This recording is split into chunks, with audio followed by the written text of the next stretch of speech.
그래서 예산 남용에 대한 걱정들이 많은데 여기에 김건희가 지금 들어갈 것 같은 약간 냄새나는 통일 독트린이 있습니다. 네, 통일부가 내년 예산안을 올해보다 3.7% 줄어든 1조 554억 원을 편성했습니다. 그런데 윤석열이 발표한 통일 독트린과 연관된 북한 인권 개선 사업은 올해보다 114.7% 늘어난 124억 4,200만 원을 편성했습니다. 2배로 늘린 거예요. 북한 인권 사업이 뭐야? 그 풍선 날리는 거? 근데 이 북한 인권 사업에 뭐야, 대한 이게? 내용은 김건희가 오래전부터 해왔던 얘기란 말이야. 최재형 목사 만났어요. 제가 북한 쪽하고 이제 앞으로 뭐 큰 일을 준비하고, 그게 이거였거든. 북한 인권 사업. 그러니까 북한 인권 사업을 빌미로 해갖고 비공개적으로 북한 쪽하고 어떤 접촉을 가지고 그와 관련된 뭔가를 해보려고 하는 게 이미 건희한테 와 있는 계획이었다는 거지. 북한 인권 개선 사업이 124억 4,200만 원이래. 이 돈을 뭐에다 쓰겠어요? 이걸 다 그 풍선 날리는 데 쓰지는 않을 거고. 아이고야. 어떠한 형태로든지 북한 민간단체나 뭐 이런 쪽하고 연결된 고리 쪽에 가는 겁니다. 중국이 얘기했었던, 지금 미국이 북한 인권 개선한답시고 운영하고 있는 조직들이 90몇 개 이상이 된다 그러고 하잖아요. 그럼 그 단체를 앞으로 김건희가 지원해가지고 뭔가 거기에 이 돈을 퍼질러 넣으면서 미국은 빠지고 김건희가 그 자리를 하려고 하는 게 아닌가라는 생각이 든다는 거지, 지금. 왜? 미국은 손 떼기로 했으니까 중국이랑 합의를 봐서. 지금 뉴스의 연결성이 계속해서 이렇게 나오고 있어요. 이러한 그림은 이미 한미일 외교부가 오래전부터 지네들끼리, 그러니까 우리를 뺀 상태에서 결정을 했을 거고, 아마 건희한테 대충 귀뜸을 해줬겠죠. 박진이나 누군가가. 그래서 앞으로 그런 사업을, 이게 맡아서 하시게 되면, 나중에 통일 사업 하시는데, 진짜 큰 공헌 하시는 걸로 갑니다. 이러고 떡밥을 뿌려줬겠지. 그러면서 저 엄청난 예산을 김건희가 개고기 예산 쓰듯이 그렇게 써대기 시작할 거란 말이에요. 이것뿐만 아니라 지금 국방 근데? 예산도 내년에 60조 원을 편성을 했어요. 그러니까 문재인 정부 때 50조 원이 처음 넘어가면서 국방비 많이 쓴다고 지랄 연병을 했는데 얼마나 그동안 무기 증강 사업을 많이 하고 미국 무기를 많이 사들였는지 예산이 지금 60조 원을 넘어가고 있습니다.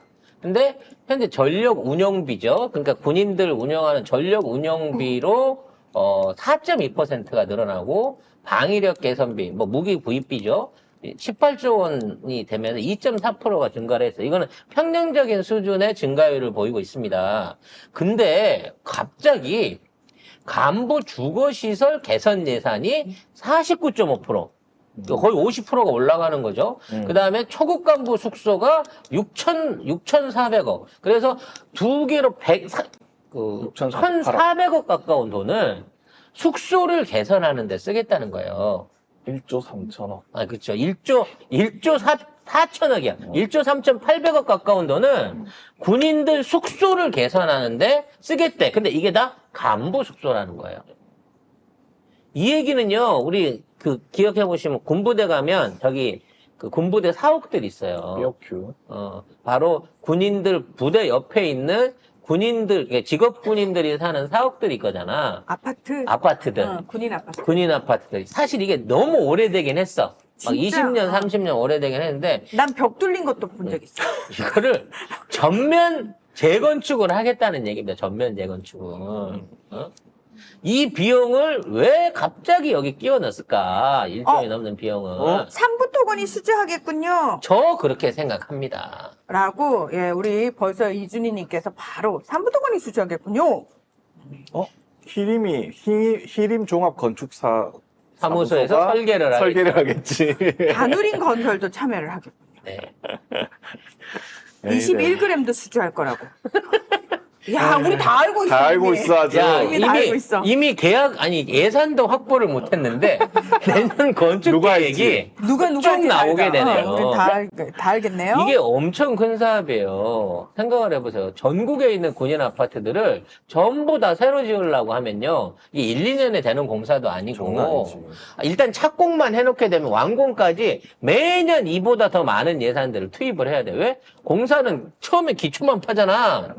그다음부터 건물 올리고 안에 인테리어 채우고 부대 설비 조경 들어가기 시작하면 건축비는 뒤로 갈수록 끊임없이 솟아오르거든요. 이거를 갖다가 지금 시작을 하는 거죠.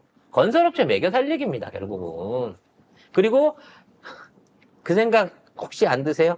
왜 이 정부에서 군부대 주변에 그린벨트를 풀었을까? 아마 이런 사업들하고도 어느 정도 연결고리가 있을 거예요. 그러면 단위가 꽤 큰데? 굉장히 큰 토목 사업이 벌어지게 되는 거죠. 차라리 골프장을 밀고 그 자리에다가 뭐 사병들 위한 유락시설 병원을 더 짓는 게 훨씬 더 도움이 되지 않을까 생각을 하는데 이 새끼들은 여기다가 내년에 1조 4천억 가까운 돈을 쳐 바르겠다고 합니다. 원탑, 제주도에 있는 원탑 종합건설. 당연히 들어와야지. 들어가겠네요. 네. 그 아파트에 사우나하고 드레스룸 증축 안 해주면 진짜 니는 나쁜 새끼라는 생각이 들고요. 그 다음에 이제 그동안 윤석열이 계속 공약해왔던 200만 원 월급. 그러니까 군인 사병 200만 원 월급. 병장 때 돼야 받을 수 있어요, 여러분. 처음부터 들어와서 200은 아닙니다. 200만 원 월급을 현실화시키기 위한 예산을 추가로 포함하기로 했는데 그거는 얼마가 들어갈지 예산 규모를 안 내놨습니다. 뭐 어떻게 됐건 간에 50만 국궁장병이 있으니까 또 어마어마한 추가 예산들이 소요가 될 건데 그 부분에 대해서는 아예 얼마가 들어갈지에 대한 확정을 안 짓고 예산을 끌어다 당겨 쓰고 있는 거예요. 통일부가 통일을 안 하려고 하고 있고 통일에 대한 의지가 없으면서 1조 원 넘는 돈을 받으면서 부처로 계속 해야 될 이유가 있습니까? 북한은 통일과 관련한 통일 선전부를 비롯해갖고 통일과 관련한 모든 부서를 폐쇄하고 외교부로 통합했어요. 그러니까 우리 통일부는 지금 북한하고 통일 관련된 협의를 할 창구조차도 없어졌습니다. 말도 안 하고 그 윤석열 인간 자체가 싫다고 하는데 다 외교부로 통합해갖고 앞으로 외교적으로 딴 나라로 1대1로 하자고 했어요. 근데 왜 우리나라 통일부는 아직도 전속을 하고 있죠? 기구를 개편하지도 않고 적극적인 활동을 하지도 않고 돈을 어디다 쓰는지도 모르는데 여기에 왜 1조 원 넘는 예산을 극우 유튜버한테 관리하게끔 해놓고 아직도 유지를 하고 있냐고. 북한 인권센터 건립에 106억 8,200만. 그래서 그것도 히림이 짓고 건의가 사용하게? 북한 인권 관련 온라인 강의 서적에 4억 3천만 원. 이거 극우 유튜버들 신났네 아주 그냥. 그러면서도 친구 아버지인 이종찬 회장의 광복회에 대해서는 예산을 삭감하겠다라고 했다고 합니다.